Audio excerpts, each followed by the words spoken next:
lately you've been feeling more overwhelmed by stuff beyond your control. And your life is so up and down that you find yourself reeling and staggering and, quite truthfully, at your wit's end. You've got a decision to make, friend. Group number 5 is the overwhelmed. They're described for us in verses 23 to 32. And there's a description of them. Let's look at verse 23.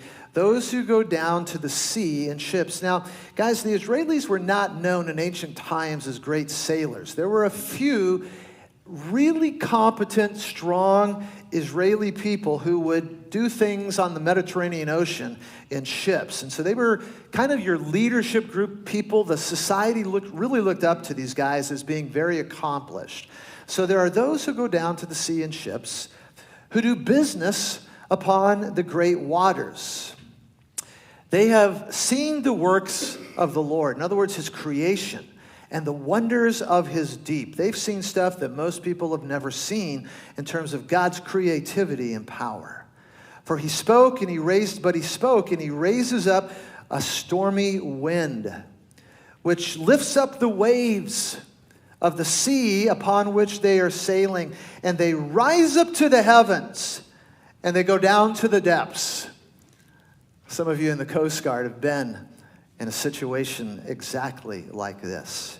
And their soul is melting away in the misery of fear. They reel, they stagger around aboard that ship like a drunken man, and they are at their wits' end.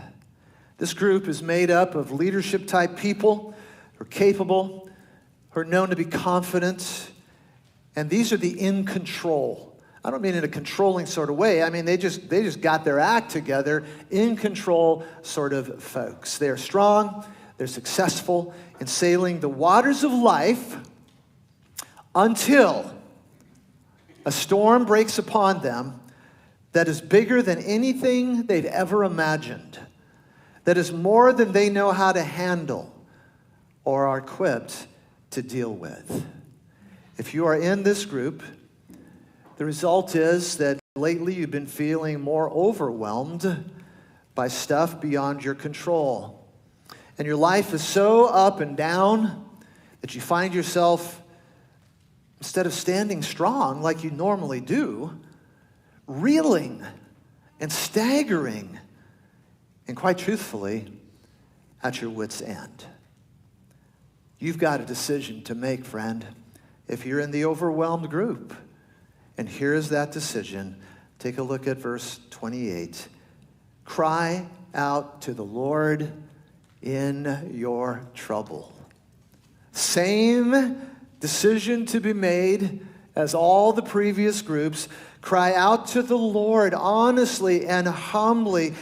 Let him hear your desperation in the midst of your mess.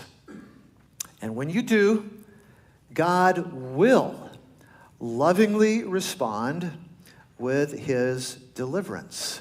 He'll hear that desperation. He will still the storm around you. Take a look at the last part of verse 28. And he brings them out of their distresses.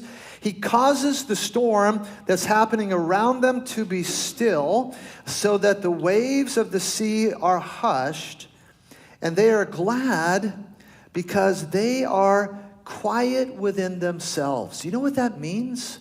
He not only stills the storm that's happening around you, but he can still the storm that's occurring within you. And you want to know something? Most of the time, it's not the storm that's happening around me that creates an issue for me. It's the storm that's going on inside. You know what I'm saying? Can any of you identify with that? Yeah, it's what's happening in here that just more than anything can feel so overwhelming. But he will quiet the storm without you and within you.